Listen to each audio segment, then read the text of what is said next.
Okay, thank you so much for joining us. Misty, you want to introduce yourself first? I do. Good day. My name is Misty Livingston. I'm the Director for Black Excellence and Achievement in the Office of Diversity, Equity, and Inclusion here at Chapman University. I've been here at Chapman with the office for about a year and a half, a little more than that, since July 22. And I love working here on this campus and sharing my knowledge with the campus community. Good afternoon, everyone. Thanks for having me. I'm Dr. Reg Chen Stewart. I serve as the Vice President of Diversity, Equity, and Inclusion here at Chapman University. I've been here about 2.5 years, and probably most relevant to everybody viewing this, I am a life member of Alpha Phi Alpha Fraternity Incorporated. I joined my fraternity May 26, 1991 at San Francisco State University, and I am happy to be here. Thank you very much. And I'm Jordan Ellison, VP of DEI on IFC, and I'm honored to be here with Miss Misty Livingston and Dr. Reg. And they're going to answer some questions for us regarding DEI in the Greek life community. So to kick us off with question number one, I would like to ask you both, can you explain what DEI means in the context of Greek life at Chapman University? Why is it important for our new members to understand and embrace these values? Sure, I'll jump in first if you don't mind. And apologies for us not being able to be there in person with you, but we're happy to be able to provide some context for you in the digital space.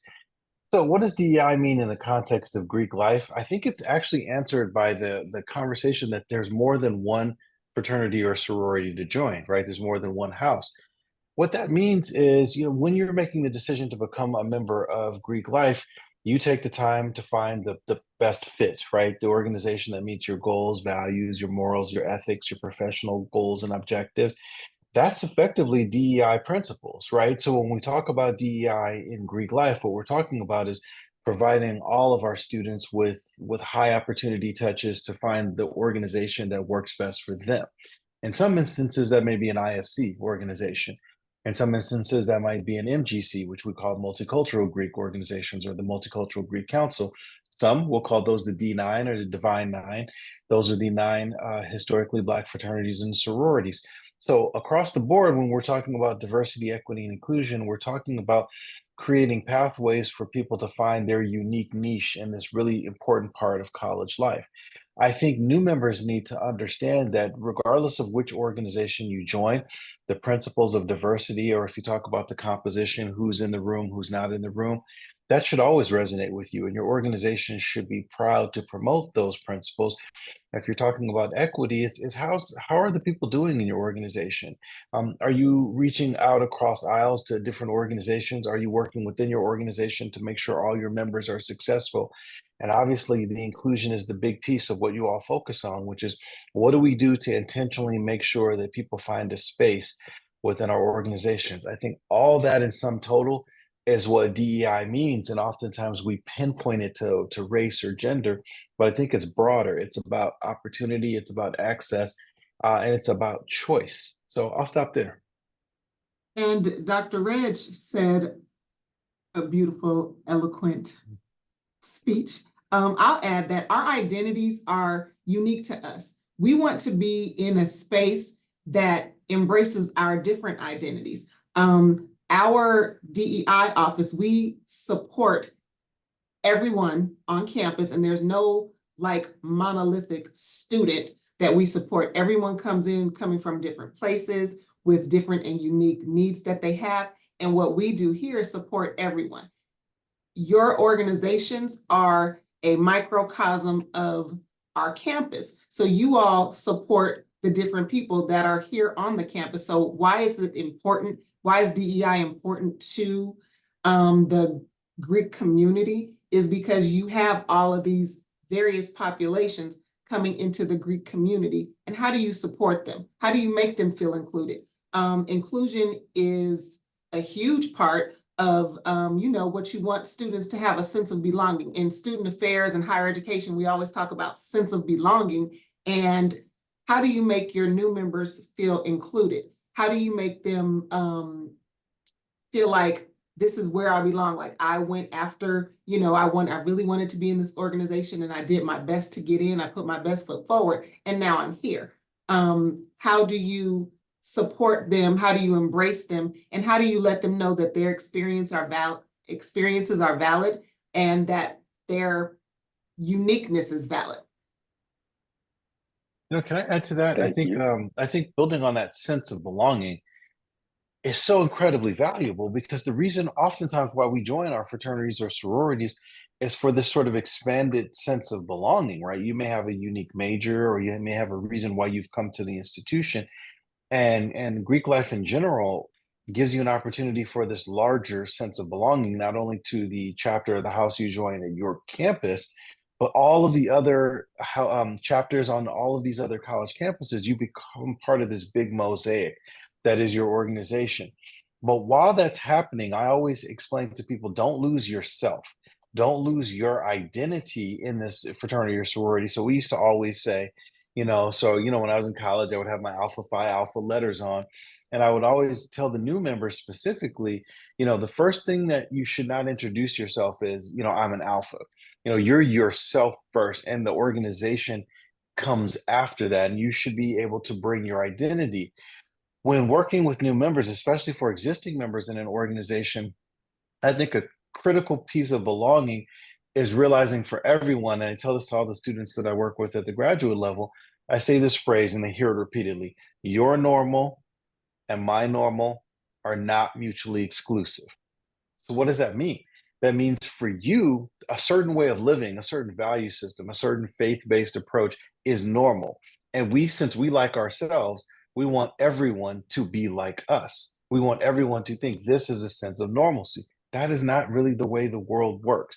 The way the world works is you bring your normal to the table. I'm going to come in and I'm going to bring my normal to the table. And somewhere we have to negotiate a space for both of us to be successful. So even the people who choose your organization and who you choose are going to be really different. And that makes your organization actually stronger. If you only do a membership intake with people who are exactly like you, then that's going to be very boring, and you'll find it very quickly. It's like there's no unique learning, there's no challenge, there's no way to push yourself, because everybody just already agrees. And I think that that's fundamentally the advantage of joining a fraternity or a sorority, is being around people who have a similar interest in you, but are from all different walks of life. So I'll stop there. Thank you so much. Thank you so much for that insightful information. That actually led right into our next question, which was talking about how can especially new members maintain their individual identities and celebrate them while still feeling a sense of belonging to their new group. And so I think you gave us a lot of insightful information, both for new members and for existing members. And so I want to now touch on something more pertinent to the newer guys. Mm-hmm.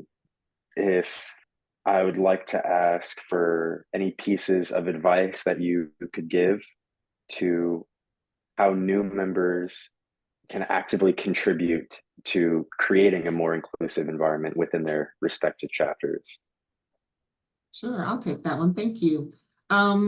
As a new member, you bring a uniqueness that is completely you. And nobody knows you. I mean, you may have some friends, but they don't truly know you because you just got here. So this is an opportunity for you to bring your you, completely and utterly you. They selected you in the organization because they saw that you have a certain fit that, goes with their goals and objectives, but they also saw you, like when I'll leave it back, or excuse me, hearken back to our office. Our office is comprised of 5 uniquely different individuals, yet we all bring a strength with us that can contribute to the overall goal of the organization. That's what students that come into these organizations, new members of Greek organizations, bring your uniquely you-ness so that the organization can gain from you, learn from you. This is a global society that we live in. You and your uniqueness can help someone learn how to work and live and navigate in this space. You know, and I'll build on that. So I'm going to be dating myself with some of this nomenclature terminology. So, Jordan, don't laugh at me. You know, when we brought new members into the organization, we always affectionately refer to them as our neos, right? A neo, or short for neophyte, right? And neophyte, if you look up the term, it effectively means, you know, new member, right? As you age into the organization, then you become a prophyte. A prophyte is a more seasoned member, right? So using that as sort of the basis behind this idea of what's important about new members, I tell every new member, you know, that comes into our organization, you are an expert in your own experience, right? Nobody knows your life and your world better than you. The reason why we do new member intake is to make the organization better, right? So there's no way we ever would get better if we didn't bring new people into the organization. So even though you have a lot of folks who are in the fraternity or your sorority, if the sororities also watch this, um, there's going to be folks who know way more about the fraternity than you because they have more experience in the fraternity. That doesn't mean their perspective is more valuable. It just is a little bit more developed. But what you bring to the organization is critically important because you represent innovation, you represent motivation and energy. You know, eventually some of us, you know, as we get older, we get ready towards graduation, our focus changes and we're focusing on internships and trying to get jobs. And we're dependent on the new members to come in to keep that energy going. Because if it wasn't for you, the chapters would shrink and shrink and shrink and cease to exist. So you play a much more important role, I think, in the narrative of what is inclusive than you realize, because you're the primary recruiters. You're the ones that people are looking at and saying, "Oh, wow, that person seems to be really interesting, doing really interesting things. How can I become part of the organization that they're in?"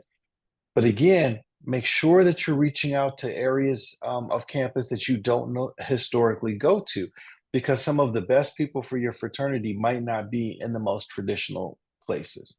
And I'll stop there. Thank you. Thank you so much.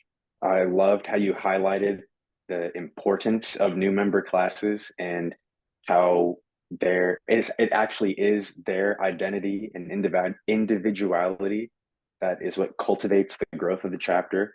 So I really Indeed. appreciate you touching on that. Sure. And to expand on that, I would like to ask how you both perceive leadership roles to be important in terms of influencing efforts on how chapters view diversity, equity, and inclusion moving forward. Sure. Maybe Misty, I'll jump in on that one first. So I think it's most important for everyone to realize that DEI is effectively just a set of competencies, right? It's not this ultra complicated political thing that people have twisted it into. DEI are a set of competencies. Just like if you're a leadership in the fraternity, you got to manage the budget, you got to manage the philanthropy, your community service, right? All of those are tools that the organization deploys to stay relevant, to stay engaged. DEI is another set of skills. If the organization's leaders fail at that, then everybody else in the organization is also going to fail. And I say this confidently, everything that I learned, now I have a doctorate in leadership, but everything that I learned about leadership, I actually learned by being the chapter president in my fraternity, to be perfectly honest, because you had to get a bunch of people who were all volunteers, who were all busy, and you had to get them all moving in the same direction. I think if you have the competencies and skills to be on an exec board in a fraternity or sorority, you already understand the tools for DEI. It's just you have to learn the language around it. You have to learn, you have to read the books, you have to talk to the people who have been doing the work longer. But think of DEI as a set of skills that will be invaluable, not just while you're in college, but when you get out there and you start interviewing for jobs. These are the questions that we're going to ask you. We're going to ask you, what is your experience leading diverse teams? How did you work towards making a more inclusive organization? If you So you practice in your fraternity or your sorority so that when you get ready to get into the job market, you actually have something. And honestly, little secret insider tip, you'll have a leg up on many other people who didn't work on these competencies because they didn't prioritize it when they were in school. So I think Greek organizations, the leadership roles are the ones that are going to transition to leadership roles in other industries. So start your DEI skill set building today. And I'll stop there. Thank you, Thank sir. you. Leaders have power and influence.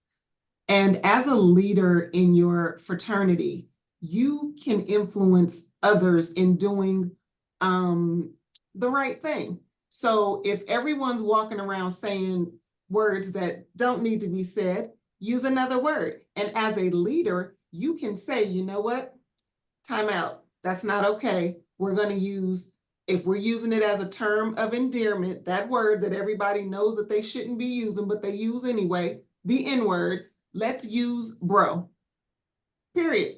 So instead of saying, you know, that word, check people. You know what? That word is not okay. There's a lot of history and pain that comes with that word. And we can do a whole entire educational piece on that. And additionally, let's stop it. Let's stop the use of it, and let's use another word as a term of endearment. If we see something that's happening, or someone is, you know, possibly using some misogynistic language, let's stop it. Let's check it every time, and let's use our power and influence to be positive. You know what? We support our sisters. We support our women. We want to make sure that they feel safe, and let's stop using that word. So as leaders, use your power and influence to propel the organization into the future with positivity. Let's look at everything with that additive perspective. And even when someone does something that is not to the advantage of the organization, use it as an opportunity for improvement. Can I add one other thing onto that, Misty? Because I think that's really sound advice as we talk about preparing to transition from, college life into the workforce. Honestly, employers keep receipts, and I know that's the language you all use. And so sometimes, behavior that you think, and maybe even historically, could have been passed off as just sort of college, college pranks, college, silliness. Those are things that can stay with you for a very, very long time and damage really what otherwise was a brilliant, undergraduate career. So when we talk about skills building, sometimes the most important skill you can execute is good judgment, right? It's just good judgment. And so again, if you model that as leaders in the organization, you'll find that your chapter and most of the newer members who look up to you and eventually want to be in your positions will start to pay very close attention to how you carry yourself. One of the things that attracted me most to my fraternity were just how together the older guys, the old heads as we called them, seemed to be. They really seemed like they were on top of it. And I was like, well, I have to step up my game if I'm going to dare put on the same t-shirt as them. I needed to sharpen, iron sharpens iron is what we say. And I need to make sure that I'm ready for when the time I'm called to be a leader. So paying attention to everything that Misty said is really important. Thank you. Thank you. Thank you. Thank you so much for all of that valuable information and insight. And I'd like to close this out by just asking you both if there's anything else you want to add. And to all of those people whose words of yours have ignited a spark, what resources are available to them? What programs are available for any of these members, active members, new members who want to further educate themselves? Oh, Misty's doing a great job. She just showed you the calendar. Use the resource that exists for you at Chapman. The volume of programming that Misty produces for Chapman that is DEI facing and the rest of the team that's here, really the first resource is go to the events. Like spend some time and bring your organizations to the events, right? Don't look at something and say, okay, because it says, Latinx book club, don't think because you don't identify as a person who's Latinx, you can't go. every program that we do is open to every Chapman student. And so one of the most important things is to just get familiar with the way DEI programs are coordinated on college campuses. Once you've built a rapport with the team members in the office, you may have a unique thing. Maybe you have a fraternity retreat and you want a great exercise to try to do with the folks at the retreat, or you want a resource that can be convenient for you, or when we're bringing a speaker on and we find out they're actually a member of one of your fraternities or sororities and you want to do a special meet and greet with that person. All of those things are available to you as Chapman students, but I would definitely sort of implore you to reach out to the DEI office. Just target Misty directly and she can get you connected. And I'll stop there. Thank you, Dr. Reg. We have constant programming going on weekly. Sometimes we have a couple different programs in the day. This says the Black Community Calendar. What this means is it is this is with the lens of Black folks, created with the lens of Black people. What it also says is that everyone's invited to attend and it's free. So I'll give you a prime example of people just coming to an event and learning something. The Black History Month kickoff was about a month ago. We invited a African Soul International group that came, and African Soul, they're drumming and dancing. They actually brought all attendees up on stage and everyone had a great time. I'd say that it was a very mixed crowd of Chapman students, faculty, and staff. Those people that went to that event learned tremendously about the culture. So it is all, we do a lot for the culture. We do a lot for the cultures that we support. And we also want everyone to attend our programming. Our programming, I know how to be Black. Been Black all my life. So if you want to learn something about Black community, come to these events. You want to learn something about the Latinx community, the first gen community, LGBTQ+, come to these events. This is an opportunity for you all to gain some cultural competency without having to get like smacked upside the head with training, like, oh, I got to go to training. Well, come to an event, you will get training from a different perspective. It'll be actively participation training where it's actually you're having fun as well. Awesome. Thank you so much. And I would like to tack on something to the end, just a personal testament from myself. These two are the GOATs, the friendliest people you'll meet at Chapman. So don't feel intimidated to say hi to them. I'm sure both Dr. Reg and Misty would love if you went up to them and said that you actually learned about them from this recording. And it'd be great to build relationships with these awesome people. That'd be Thank wonderful. you again. Yes. I'm good right there. If there's anything else that you guys want to add in. No, I'm thank you for inviting us. We're really glad to be able to participate in this venue. That was really cool. And there's you want me to stop it now or keep it going? Oh yeah, you can stop.